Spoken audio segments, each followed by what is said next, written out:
everyone. I'm Lauren-Blair Donovan, and this is Good Grief, the grief and dating episode that I don't know if anyone's asked for yet, but it's Valentine's Day, so I thought I would talk about love or lack thereof. So fun fact about me, I'm actually really private on the internet and sometimes in life. I know what you're thinking. I'm the chick who's talking about her dead parents on the internet. Like, how can I claim to be private? Like, that doesn't make sense. And I hear that, I do. The thing is, I'm all for sharing about my life if it's funny or if I can help people. Everything else is kind of off limits. Call me crazy if you must, but I just like to keep some things for myself in life, not for the people on Instagram who are strangers and follow me, even though I love you guys. Thank you so much. Like, seriously, thank you. As well as like on Facebook, where my friends consist of, actual good friends, kind of good friends, acquaintances I like, someone I had a class with in the 8th grade, friends of exes I forgot were on there, cousins' friends I met at a wedding and haven't seen in a decade. I don't know. I like having some boundaries. I know, it's wild, it's wacky, no one does that, but I do. My point with that is to say that this video is not going to have like a cute little nice Valentine's Day bow wrapped on it. You can imagine me being like single and loving it, like Sex and the City style. You can imagine me being single and crying myself to sleep because not only are my parents dead, but no one loves me. You can imagine me being happily married, or like I have 5 boyfriends, or like, seriously, it's a choose your own adventure video. I will be talking about some of my experiences with dating and grieving. I've kind of run both ends of the spectrum where I have dated and been in relationships, when people die, but I also have been stone cold single when it's happened too. So I can give information without, wrapping it up in a nice bow. Plus, I think it's more relatable for people because I think sometimes when we hear people who have been through similar experiences, which I imagine some people watching have been, they either get depressed as hell if there's not a happy ending, or they don't feel good enough if there is a happy ending, which is a big part of why I don't share anything on social media, because us humans like to compare stuff and we just need to stay in our lane. Plus, there's that old adage where it's like, the girl should want to be you and the guy should want to date you. No one will want to do it now that I've like done it all swingy like that, but PR of the 20th century holds up in my book. What can I say? I remember I had a friend once who was in the process of maybe getting back together with a boyfriend of hers, and she was telling me about it, and I was kind of mixed because I'm kind of one of those people that like, I have thoughts on getting back together. I kind of feel like if it didn't work the first time, I'm skeptical about the second time. But then I found out that he reached out because his mom had recently passed away and he was like upset, understandably. And I was like, oh no, don't get back together with him. That's a terrible idea. And the reason why I thought that was, you're not really your best self when you're grieving, and maybe more specifically, you're gonna crave things that are comforting to you because your life is changing so radically and so quickly with someone now being gone for forever, that whether you seek comfort in foods that you like, or whether you just want to sleep all day, or you want to hang out with people who are familiar to you, like exes, you're gonna be seeking that out. To some extent, that's not bad. Sometimes we do need some fun food to make life more fun, and sometimes sleep is wonderful. And sometimes death can like make you realize what's important, and I can see that, that can inspire you to reach out to people and maybe make amends. But also, too much of comfort food's bad for you, and too much sleep means you sleep your life away, and some people are better left in the past. Not all things that feel good are actually good for you. And there's no sense of that when you're grieving. There's just not. I'm not saying like your intelligence or sensibilities goes away, but like they can be a little diminished. They can. And I think using someone as a crutch to feel better about is not only not fair to you, because you're depriving yourself of feeling your feelings and working through them, because the only way out of grief is through it. But that's not fair to the other person either. I don't think it's a good idea to get back together with people when you've recently lost someone. I think you're just trying to feel good, and it's not going to be a good long-term fix for your life. Now, if you're single when someone passes away, I think you do need to be extremely cautious upon re-entering the dating scene or humoring any crushes you have or any people who are interested in you. It's not to say that you don't deserve love. I feel like a couple people in a moment where I was single and grieving were a little rough with me, and so I'm not going to do that with you. You're welcome for not repeating cycles. They were like sort of saying that I shouldn't try to find anyone because the wrong people would be attracted to me, because like my life was kind of falling apart.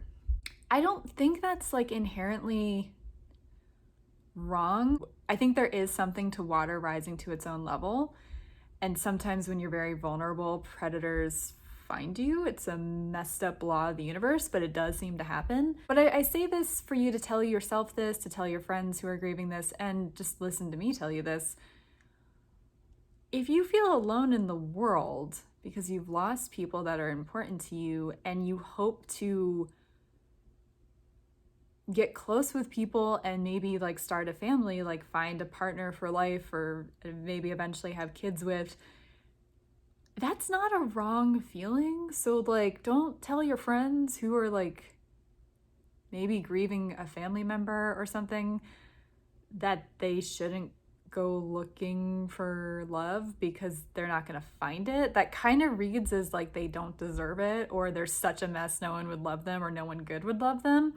Even if it's not what you mean, I think, again, it's like talk less, listen more, ask questions. I just kind of feel like sometimes when people are talking, what they're really saying is something deeper than I just want a boyfriend. So, you know, it's more about filling a void or wanting to not be crying themselves to sleep every night. So while I am an advocate for if that's what you need to get through grief, to cry yourself to sleep, please feel those feelings. Don't be ashamed. But I don't think you should shame people or feel ashamed if you really want love because you realize how short life is and you feel alone and you want more built-in support. I think there's a beauty in that vulnerability, and I wish more people told me that when I went through that. And I don't think it's the time to give relationship advice or like be like, you know, the do's and don'ts, when especially those people, none of them had been through the loss of a family member, so they did not know what they were talking about. I kind of do. I'm telling you to be cautious, and I'm going to extrapolate, but I just kind of felt like sharing that vulnerable part of me that's really hard for me to make jokes about, which I wish I could, because we as a culture, in addition to not wanting to talk about grief, we don't really like to talk about, I don't know, we have all these false narratives, especially if you're a woman, where it's like, if you want a boyfriend, you're needy, and if you're single, therefore you must be empowered. I think there's a lot of gray areas. I think it's okay to want what you freaking want. And I think it's okay to want a partnership and want a family, because we live in a society, for better or for worse. I'm not commenting on it if this is right, but like, we do live in a society where it's a partnered society. So like, and when you lose people, like in the event of a death, you take inventory on the rest of your life. So let people have their feelings, okay? I think if you are single and on the market and looking, I think that you just need to be honest with yourself about why you're looking for love. If this was something that you wanted before you lost someone, yeah, that makes sense.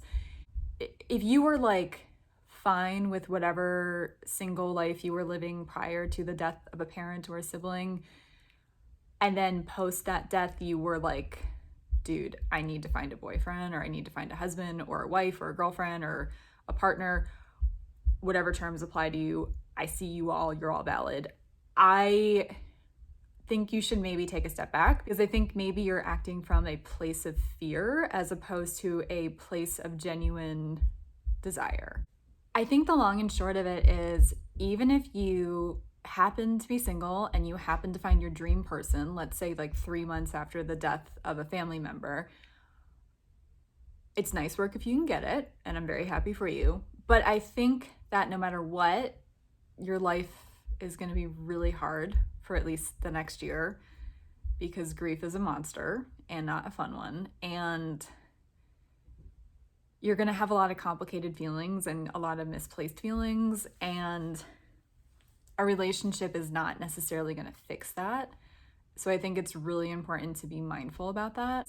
I think it's also important to look at your history of dating, because you're already not going to feel your best. So if you've noticed that you have a history of maybe codependence or like abusive relationship patterns, like you picked the wrong people, now would be the worst time to like replicate those patterns. Like, that's asking for drama on top of tragedy. So if things are already going to be not great, I feel like maybe it's the time to do that year of being single. And I'm not telling you shouldn't want what you want. That's not what I mean by that. If things are gonna suck anyway, like I always check emails from people or read text messages that I've like put off from people that suck, and I don't really need to like hear what they have to say because it's been a while, but like months later they send like an apology message or something.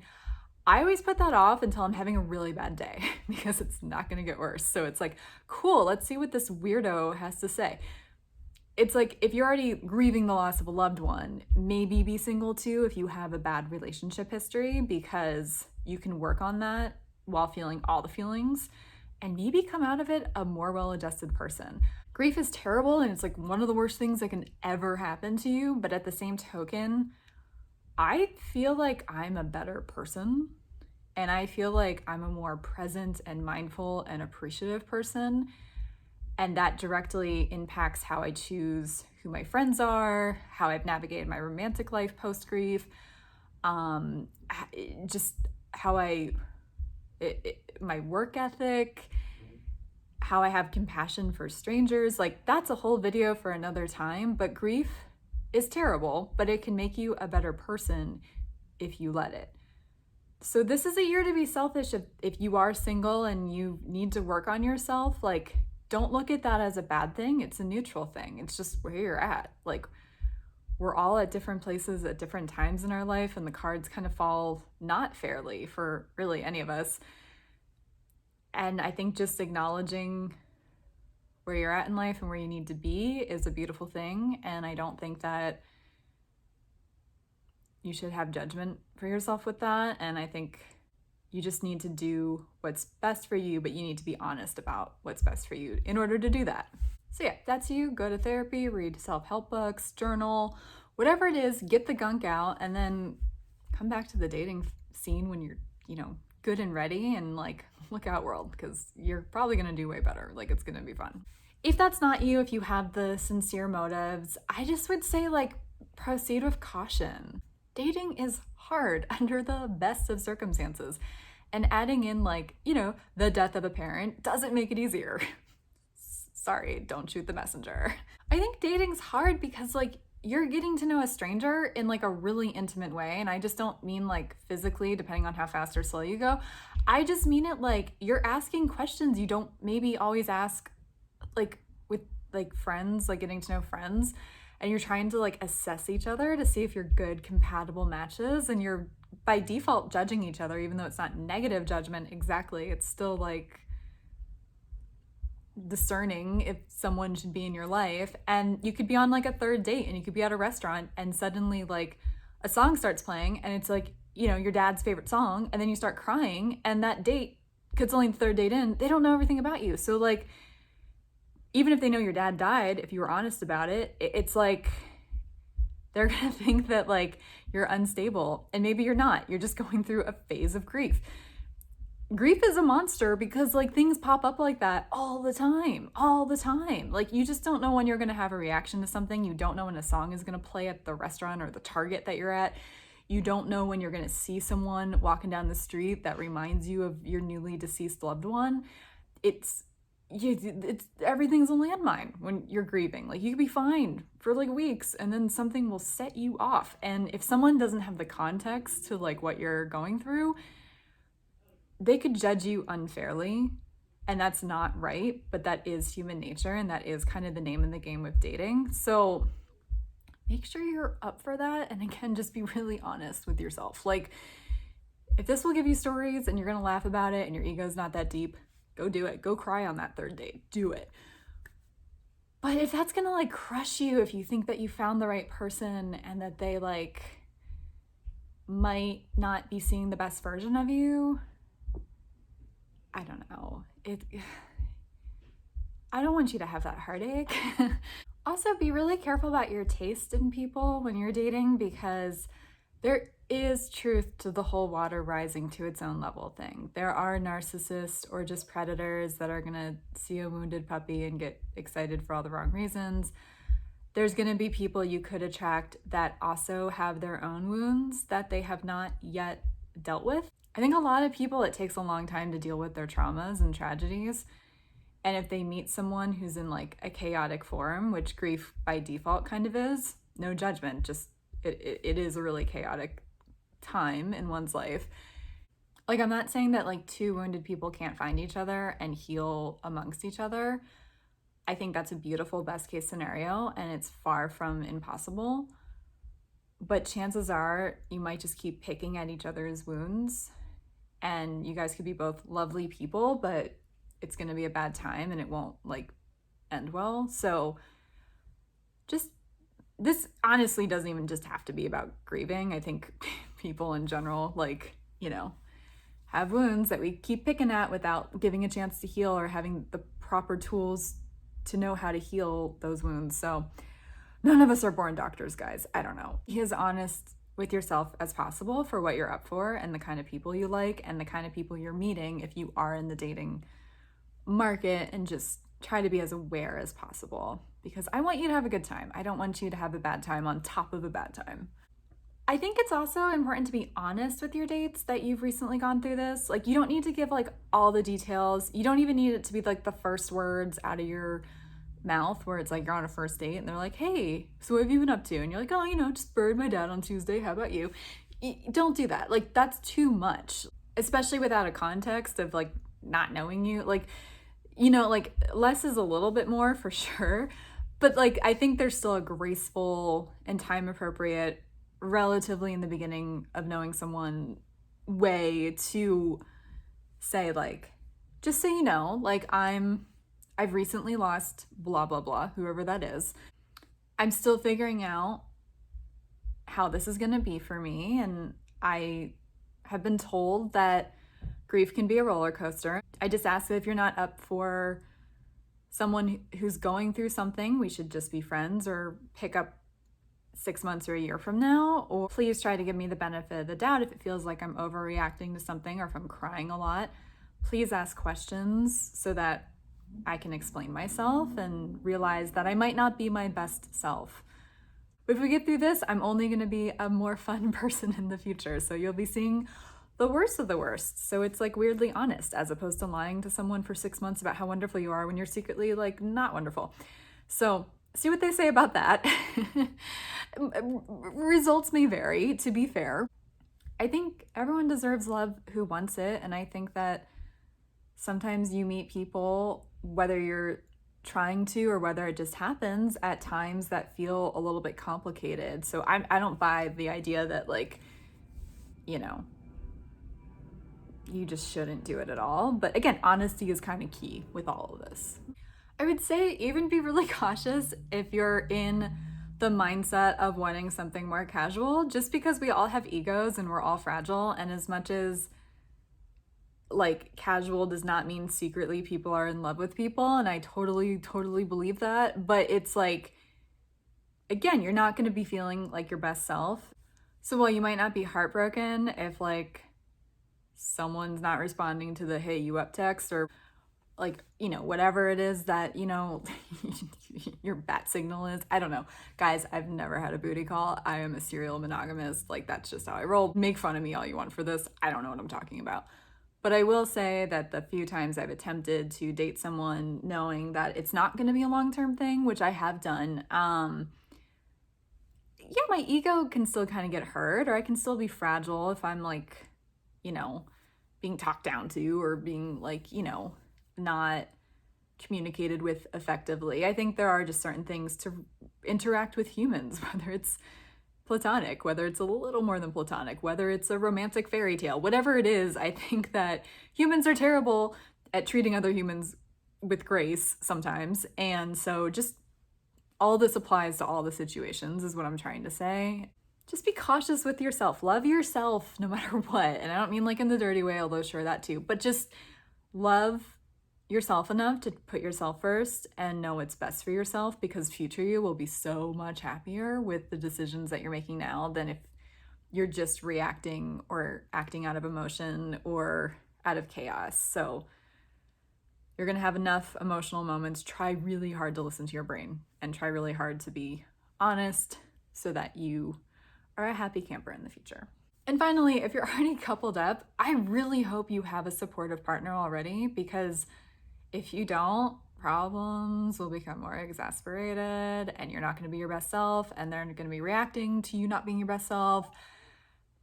And if you already do have a supportive partner, I think it's good to talk about how like you're going to change, not necessarily for the worse, as I said, probably for the better, but you're going to have some bumpy spots and you're going to need support, and you're going to need to know what each other's love languages are so that neither of you feel alienated. And they're going to have to give you some space, but then also be clear about the idea that this is really hard and this is probably feeling already like something that you've never felt before, and that you're going to need patience and you're going to need, whatever your love language is. So whether it's hugs or verbal affirmations or whatever it is, like you're going to need to feel seen.